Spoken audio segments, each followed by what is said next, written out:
اعوذ باللہ من الشیطان الرجیم بسم اللہ الرحمن الرحیم اللہم صلی علی محمد وآل محمد۔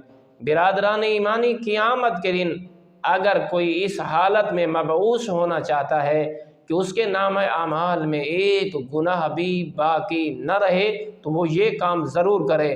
حضرت بلال حبشی رحمت اللہ علیہ ارشاد فرماتے ہیں کہ رسول اکرم صلی اللہ علیہ وآلہ وسلم نے ارشاد فرمایا کہ جو شخص 1 سال متواتر گلدست اذاں پہ آ کر آذان دیتا ہے، جب محشر کے دن اللہ رب العزت اسے مبعوث فرمائے گا قیامت کے روز اس حالت میں کہ جتنے اس کے گناہ ہوں گے، چاہے اس کے گناہ جبل احد کے وزن کے برابر بھی ہوں گے، تو اللہ رب العزت اس مؤذن کے گناہوں کو آذان کی وجہ سے معاف فرما دے گا۔ آپ دیکھیں اللہ کی رحمت کتنی وسیع ہے۔